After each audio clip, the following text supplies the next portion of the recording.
The Supreme Court has engaged in the overreaching of its authority. I'm actually going to probably have to run for president now.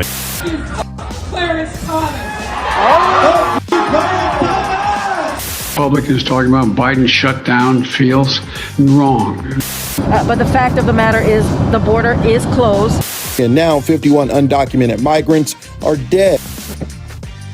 My goodness, we have a lot to get to. We're playing catch up because the Roe versus Wade decision took up so much time yesterday and Monday. AOC goes on Colbert Talks about the Supreme Court. Lori Lightfoot says F one of the Supreme Court justices. Howard Stern might run for president. There was a terrible tragedy at the border. Maybe you've heard of that. The White House claims the border is closed. What else is there? Oh, a Biden massive oil problem that he now has. Holy cow, all that and more coming up on this episode of Daily Caller Live. My name is Jobob. Thanks so much for tuning in. Daily Caller Live starts right now. 2, 1. Here we go. That might be the only brown guy on earth named Jobob. That is actually her name, Jobob. Live from the dingy bunker, completely cut off from the outside world, except for you fine folks. My name is Jobob. This is Daily Caller Live. Thanks so much for tuning in. On today, it is June 29th, the year of our Lord 2022. We have a lot to get to, so we'll get right to it. AOC went on Stephen Colbert yesterday and said some ridiculous nonsense that I think is going to lead us into a couple different stories. They're all kind of piggybacking on each other, tailgating each other. But this is Instagram model who has a lot of followers on the internet and speaks for some reason about political issues. I've also been told she's a congresswoman. Congresswoman AOC went on Stephen Colbert's show last night to talk about the Supreme Court and what they're supposed to do. Now, here's the thing. You may not agree with this, but I think, and several of my other colleagues in this public speaking space think, that AOC is actually a very smart person. So there's two things that she could be. She could be very wrong and very dumb, or she could be very smart and very evil. Nancy Pelosi tends to fall on one of these scopes. Whether you disagree with her policies or not, she's a smart person that wields her power in evil ways. That's up for debate on what AOC actually thinks, but she went on Stephen Colbert last night to talk about SCOTUS and their role in the country that we live in.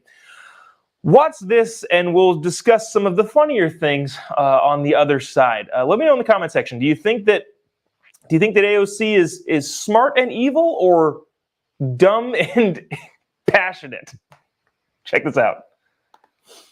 The Supreme Court has engaged in the overreaching of its authority in denying the human and civil rights of any pregnant person or person that could become pregnant in the United States of America. They have engaged in overreach, and it is the responsibility of the president and Congress to put the Supreme Court in check because they have delegitimized themselves. Okay, so that's AOC saying that the Supreme Court is overreached, which is a thing in and of itself. There's one more funny tidbit that we'll get to that I'm pretty sure you caught on to. Let me know in the comment section if you caught the funny part. But AOC saying they've overreached, that's just not accurate.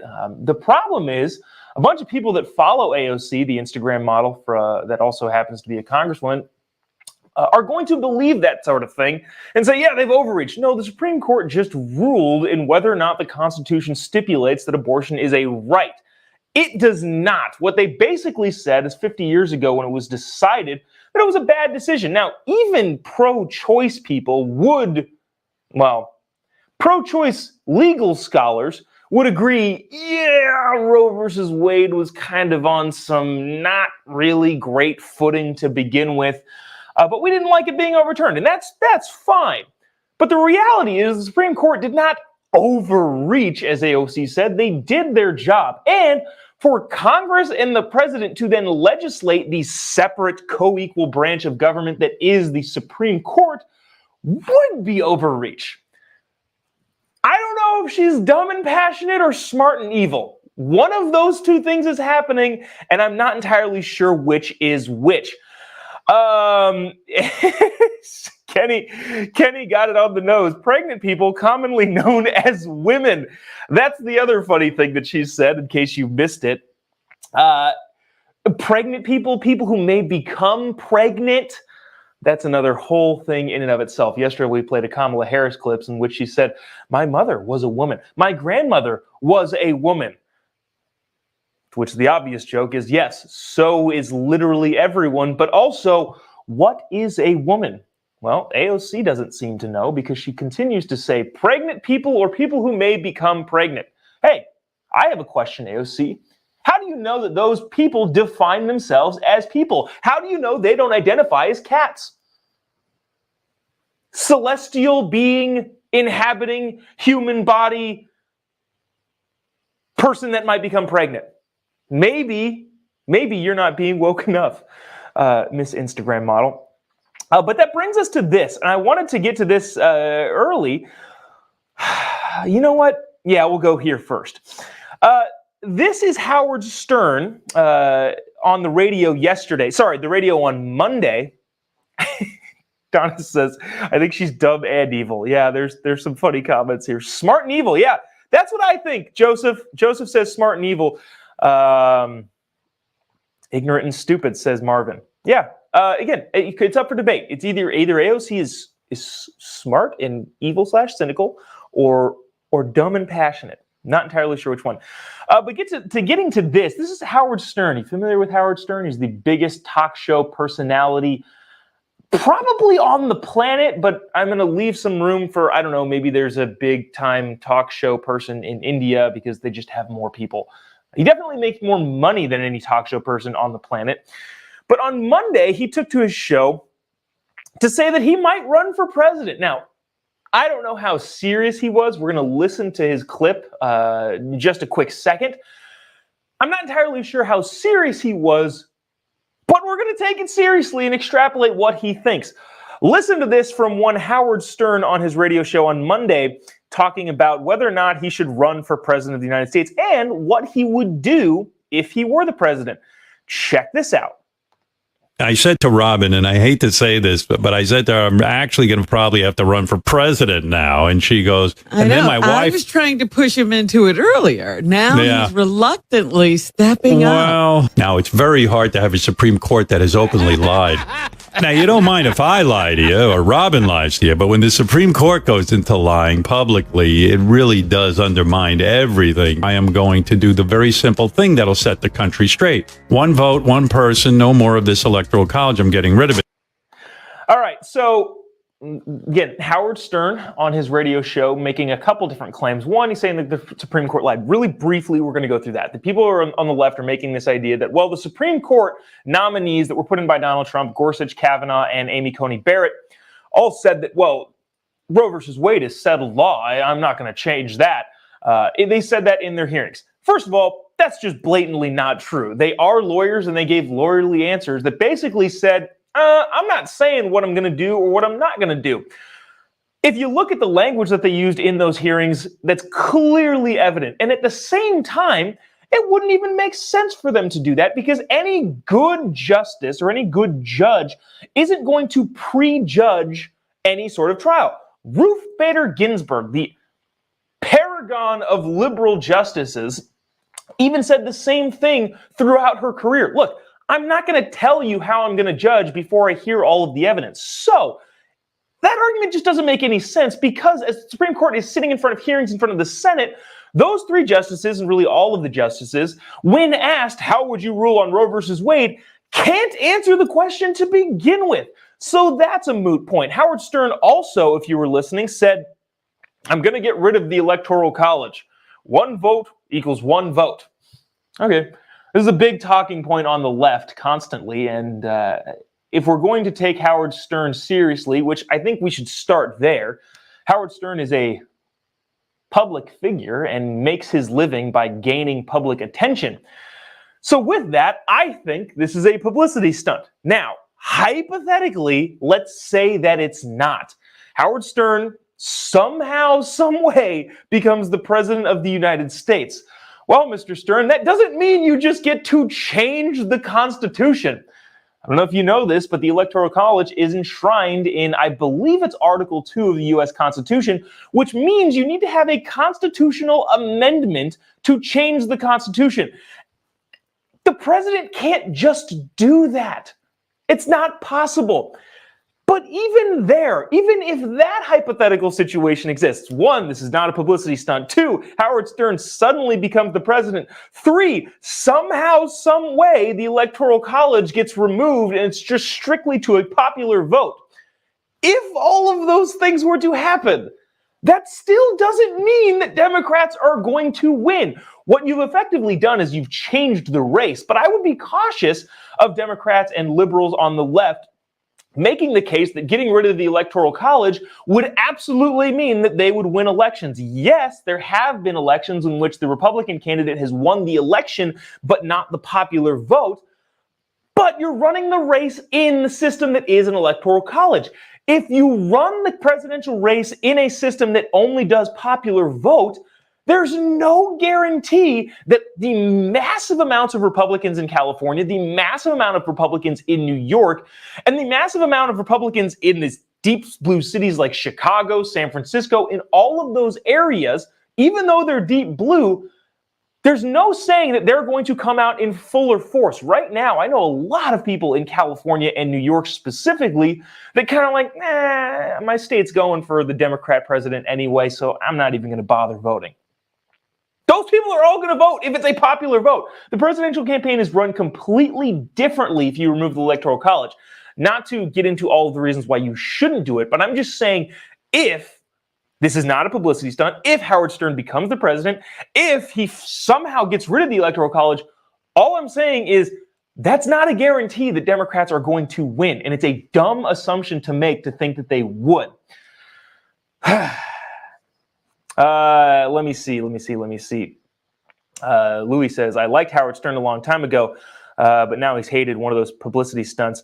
John agrees with me, it looks like. Stern has been a publicity stunt his whole life. Yeah, that looks like that's it. Gabriel says, Gabriel's always funny. And cows start flying. Yeah, totally. So there's that. He also said that he would put 5 more members on the Supreme Court? 3 more members? I'm not sure. He basically said he's going to put more people on the Supreme Court if he was president, which I do believe that he and the Senate would have the authority to do, but that would be dumb because the next Republican that wins the election says, oh, why don't we put 5 more people on the Supreme Court or depack the Supreme Court? It's not going to last. It's a dumb argument to even make. So there's that.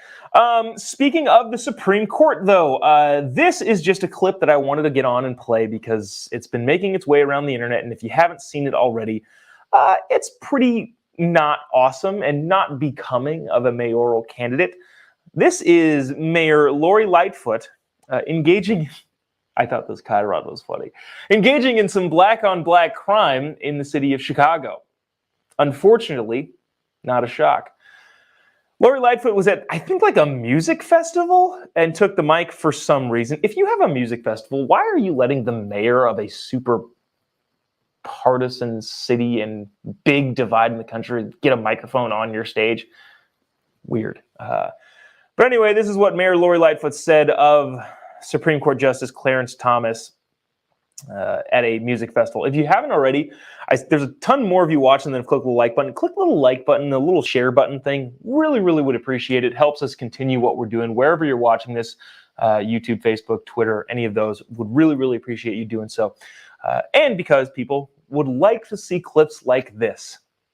Actually, this is not really a funny clip. This is actually more very disheartening. But nevertheless, here it goes. Lori Lightfoot.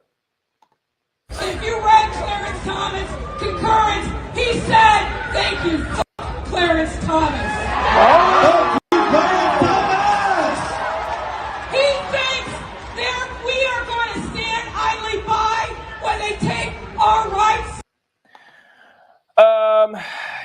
There's some mean comments in here. Jeff saying Beetlejuice. Look, Jeff, I don't appreciate that type of comment and that type of humor. It's definitely not entirely accurate that the mayor of Chicago looks significantly like the undead character in a Hollywood film. But, we will not have that kind of humor here. So there's that. I want to get to more serious stuff. Serious, kind of ironic maybe is a word to use. I actually am curious. What are gas prices like where you are? I've been asking this for, since we started doing this show in September, I've been asking what gas prices are. And it's been interesting because, like, I remember when people were mad and upset about $2.46. Oh, it's $2.46 here in Iowa or somewhere. I remember people commenting that. I would imagine if I pose that question nowadays, there's going to be much more anger. Depending on where you live, gas near my house is $6.50. I live in Southern California, if you didn't know that. Let's see. Jeff says Illinois is $5.70. Karen is $4.45. Holy cow. $4.29 in Midland, Texas. Another Jeff says $4.49 in Wichita, Kansas.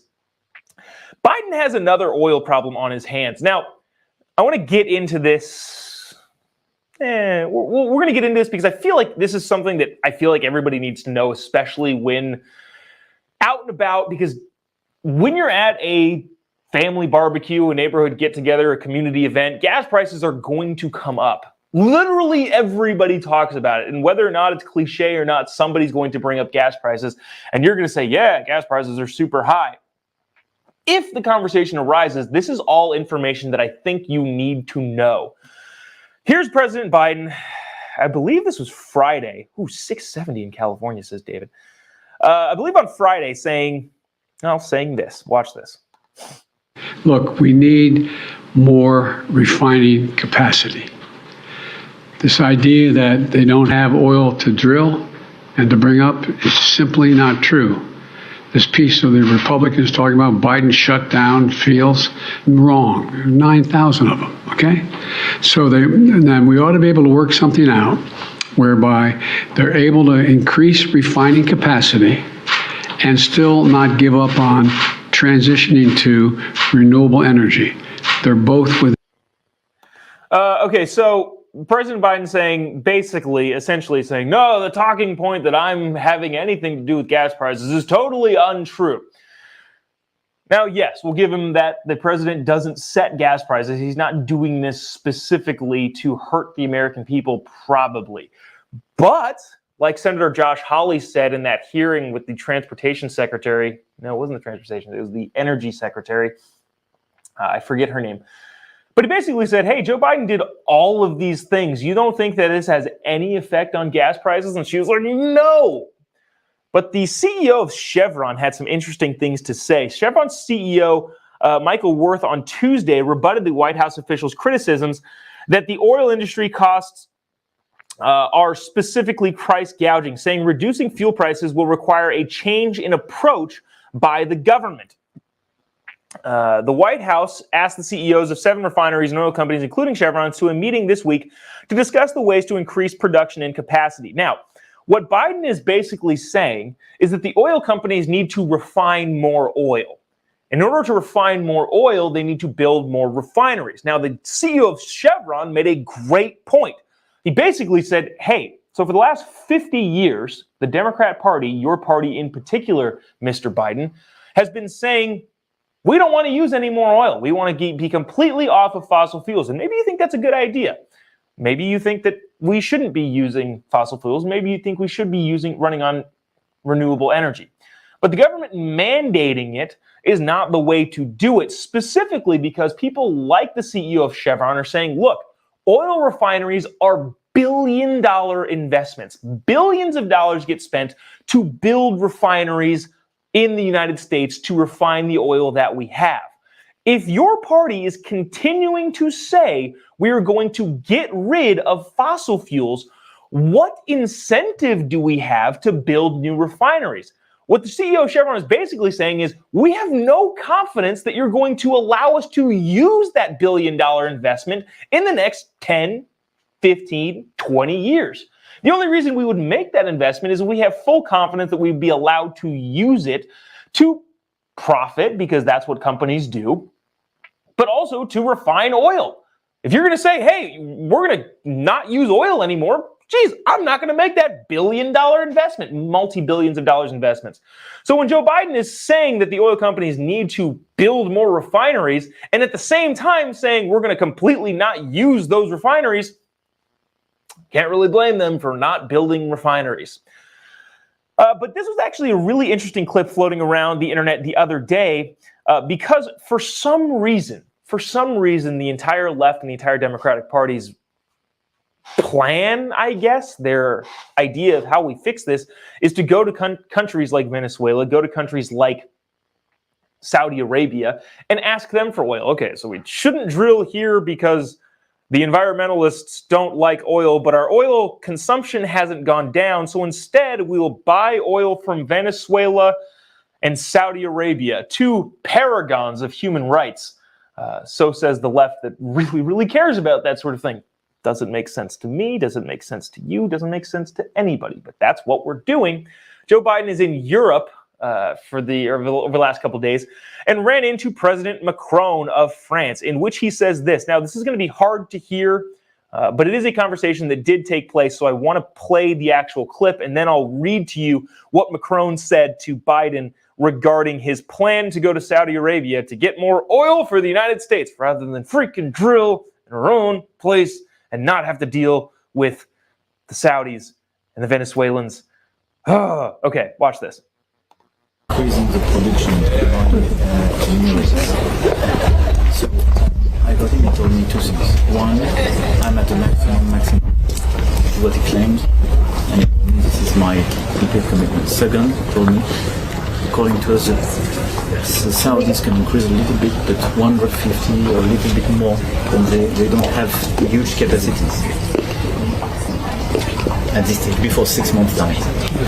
The last one, the very last point is about what we do on the Russian oil. He told me that was too much. Thank you. We gotta keep up. Excuse us. Okay, so in case you didn't hear that, so that was Emmanuel Macron, the president of France, telling President Biden, and really quick before we get into what he says, did anyone feel weird watching that video? It kind of felt like Joe Biden was kind of in a daze.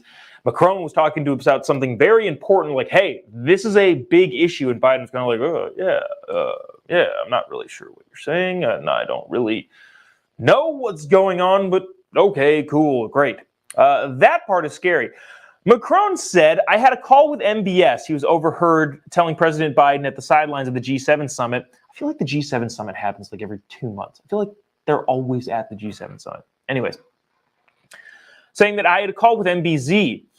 He told me two things. I'm at maximum production capacity. This is what he claims. This is what Macron told Biden. And then he said the Saudis can increase by 100. So this is, again, Macron speaking. And then he said Saudis can increase by 150,000 barrels per day, maybe a little more. They don't have huge capacities before 6 months' time, Macron said to Biden. Essentially what's going on here is Joe Biden had planned to go to Saudi Arabia to beg them for oil because we don't want to drill it here for some reason because that would be bad. We'd rather go to a country that doesn't allow women to drive. I'm not sure if that's still true. If it is, it's only as of recently that women have been allowed to drive. We want to go to a country that has horrible human rights and buy oil from them. We don't want to drill it in our own backyard. Ugh, why would we do that? Says apparently the Democrat Party.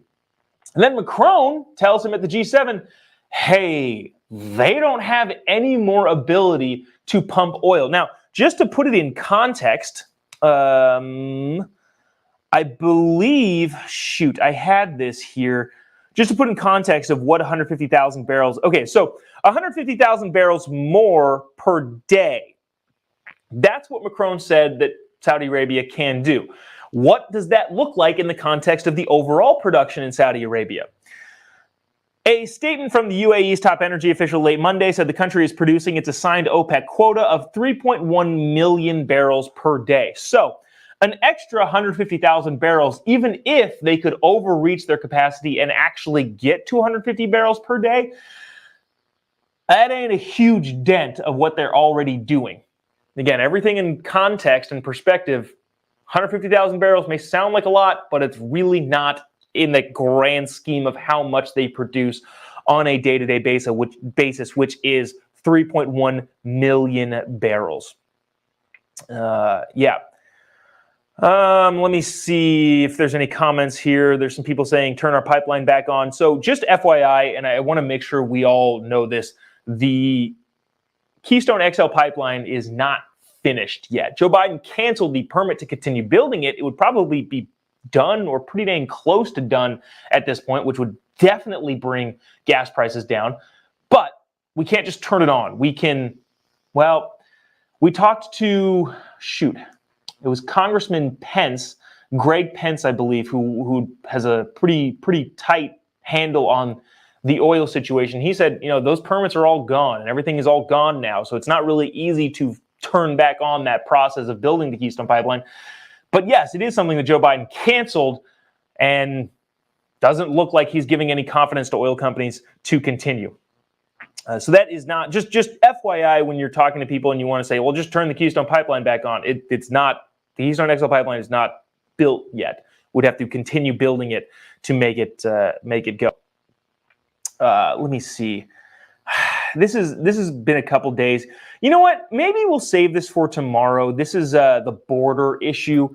There were, 51 illegal immigrants found in the back of an 18-wheeler. Horrible story. But that stuff is still unfolding, so maybe we'll hold on to that, given that we're butting up against our time frame here. Maybe we'll save that for tomorrow, and then maybe if anything comes out, because I think they're still kind of trying to figure out what went wrong. But if you don't know, the story is that 51 people are dead in the back of a 18-wheeler. Geez, that's got to be a terrible way to go. But we will get to that tomorrow. I know we went a little bit long talking about all the other craziness. So yeah. Hey, thanks so much for tuning in. I really appreciate everybody who stays on and watches the entire episode of this. And those of you who watch later on in the day, appreciate you too. Wherever it is that you may watch, YouTube, Facebook, Twitter. I can't tell you how appreciative I am of that and people engaging in the comment section and having a discourse. We have a perspective here, obviously, but we'd like to be fair in everything that we do. So anyways, that being said, I really appreciate everybody who sticks around and watches this each and every morning.